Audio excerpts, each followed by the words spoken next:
देख रहे हैं नई ताकत न्यूज नेटवर्क। लगातार सिंगरौली जिले में जनता की ताकत बनने के लिए नई ताकत न्यूज नेटवर्क लगातार कार्य कर रही है।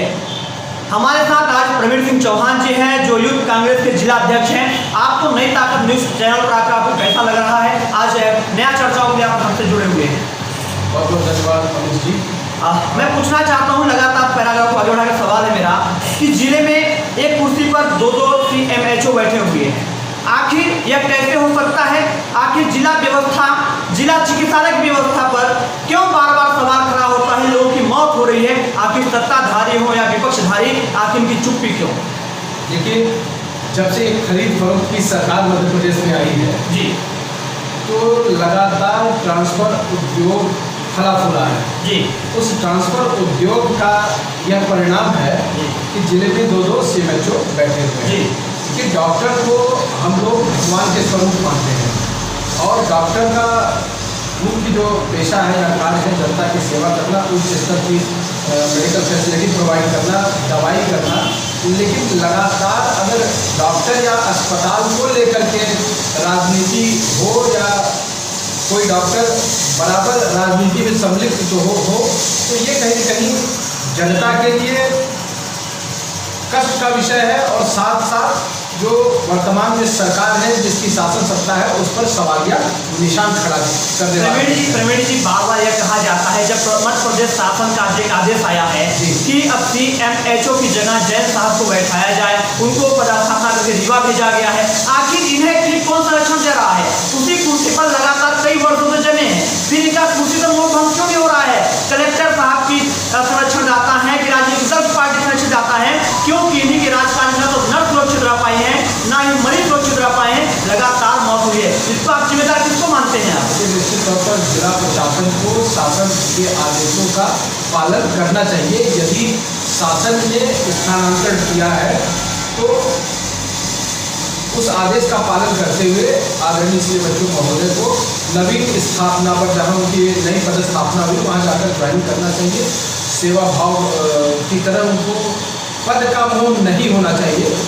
और वर्तमान में मैंने जैसा आपको बताया कि पूरे मध्य प्रदेश में ट्रांसफर उद्योग बहुत तेजी से फल फूल रहा है और स्थानीय भारतीय जनता पार्टी के नेता, चाहे वो विधायक हो चाहे वो सांसद हो, पूरी तरीके से अधिकारियों के ट्रांसफ़र कराने में, इधर से उधर करने में और तमाम तरीके की बातें हम तक लोगों के माध्यम से आती हैं कि फला भारतीय जनता पार्टी के नेता द्वारा उस अधिकारी से पैसे की मांग की गई स्थानांतरण को लेकर के। ये उद्योग बहुत तेज़ी से फल रहा है और ये 15 महीने की जो भारतीय जनता पार्टी की भूख रही है वो बहुत तेज़ी से भूखे है और जितना अधिक से अधिक हो रहा है वो पेट भरने का काम लगे हुए हैं। तो फिर आप बोले ट्रांसफर उद्योग चलाया जा रहा है, आखिर इनका भी तो ट्रांसफर हुआ है। CMHO RP पटेल साहब का ट्रांसफर ही तो हुआ है, आखिर कुर्सी पे क्यों बैठे हैं? विपक्ष क्या कर रही है? विपक्ष की भूमिका भी यह होनी चाहिए कि ऐसे भ्रष्ट अधिकारियों को जो जहां आम जनता की मरण होती हो, आम जनता परेशान हो, उसके साथ खड़ा होना चाहिए, उसे न्याय दिलाना चाहिए। प्रवीण जी, फिर आपकी पार्टी कांग्रेस पार्टी, आपका दल क्या कर रहा है? आप लोग कहाँ हैं? भाजपा की सरकार में जब लोगों की लगातार मौतें हो रही हैं तो विपक्ष जो सत्ताधारी है वो तो चुप्पी साधे बैठे हैं, सामने आने की इनकी हिम्मत नहीं है कि अगर जवाब दें। लेकिन आप क्या कर रहे हैं? आप भी तो कुछ करिए। देखिए, जिन मुद्दों की आप बात कर रहे हैं जी, इस इस तरह से सिंगरौली में तमाम मुद्दे, चाहे वो बिजली का मुद्दा हो, स्वास्थ्य संबंधी मुद्दा हो और कई मुद्दों को लेकर के जो इस समय लगातार सिंगरौली में मृत्यु दर, चाहे वो आप एक्सीडेंट के माध्यम से हो, चाहे वो हत्याएं हो रही हैं सिंगरौली में, और अवैध गांजा शराब जैसी तस्करी, इन सारे मुद्दों को लेकर के आज हम लोग हमारे जो जिले के शहर जिला अध्यक्ष आदरणीय अरविंद सिंह जी के नेतृत्व में उनके साथ जाकर के आज हम लोग कलेक्टर महोदय से चर्चा करेंगे और इस विषय पर भी हम लोग आज ज्ञापन देने वाले हैं जी। जो भ्रष्टाचार व्याप्त है सिंगरौली में, बिजली की समस्या है, उपभोक्ताओं के बड़े बड़े लंबे लंबे बिल आए हुए हैं और जिस तरह से स्वास्थ्य में ये राजनीति चल रही स्वास्थ्य विभाग में, सारे मुद्दों को लेकर के हम लोग कलेक्टर से मुलाकात करेंगे। अब प्रवीण जी, में बात करें, ट्रामा सेंटर है जो कहा जाता है सिंगरौली में, तमाम इतने फंड है, चाहे DMF हो, CSR हो, यहाँ कितना टैक्सेस जाती है, ये ऊर्जा धानी के नाम से जाने जाने वाला सिंगरौली, आज लोगों की मरण हो रही है, रोड पे एक्सीडेंट होता है, हॉस्पिटल जाते हैं लोग मर जाते हैं, अच्छी हॉस्पिटल की व्यवस्था नहीं है,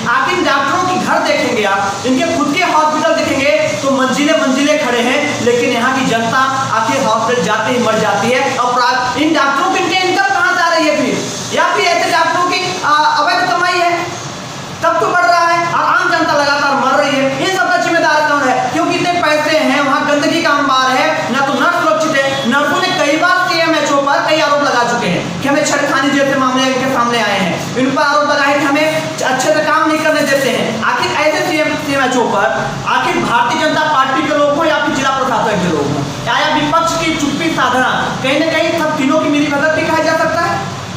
देखिए, लगातार 16 वर्षों से स्वराज रहा है जी, स्वराज की सरकार रही है। मैं तो यही कहूँगा कि शिवराज सिंह जी की नहीं, स्वराज सिंह की सरकार रही है, जो देखने को मिला है। और यदि सबसे अधिक घोटाले हुए इस सरकार में जी, तो स्वास्थ्य संबंधी घोटाले हुए, जी, चाहे वो व्यापक के माध्यम से कह लीजिए, और छात्रों के साथ सबसे बड़ा अन्याय हुआ। स्कूलों में, कॉलेजों में शिक्षक ही नहीं थे, अव्यवस्थाओं का अंबार था। जैसे ही मध्य प्रदेश में कमलनाथ जी की सरकार आई, कमलनाथ जी ने 200 करोड़ रुपए ये इंफ्रास्ट्रक्चर के लिए उन्होंने तुरंत आवंटित किया कि स्कूलों के इंफ्रास्ट्रक्चर के लिए, कॉलेज और बिल्डिंगों के लिए, साथ ही साथ तमाम शिक्षकों की भर्ती की गई। आज आप वर्तमान में एक वो भी समय था जब हम लोग एक चपरासी और 2 शिक्षकों के दम पर ये आपका बैटल ग्रेडिंग कॉलेज चला करता था। आज आप जाकर के देख लें कि सारे इन 15 महीनों में सारे जो पाठ्यक्रम थे उन विषयों के प्राचार्य या अध्यापक आज कॉलेज में उपस्थित हैं। आज जो विषय है हम चिकित्सा की बात कर रहे हैं, स्वास्थ्य की बात कर रहे हैं। आखिर सिर्फ सीएमएचओ पर मैं बार-बार सवाल यही कर रहा हूँ आपसे पेमेंट जी कि इनको क्यों नहीं किया जाता है, यहाँ से क्यों नहीं जिला छोड़ रहे हैं ये? मैं ये पूछना चाहता हूँ कि इन्हें जिला छोड़वाने के लिए आपको क्या करना पड़ेगा? क्या आप पुनः इनसे मिलेंगे, कलेक्टर से बात करेंगे, कलेक्टर क्या रिलीफ करेंगे, क्या जैन साहब को कुर्सी देंगे? क्योंकि इनके राजकाज में न जाने कितने की मौत हुई है, डॉक्टर सही ढंग से दवा नहीं कर रहे, नर्सें सुरक्षित नहीं है, नर्सें जब लोगों की मौत हो जाती है तो उनको दवा करने जाते हैं, दवा घोटाला भी इनके राजकाज में हुआ।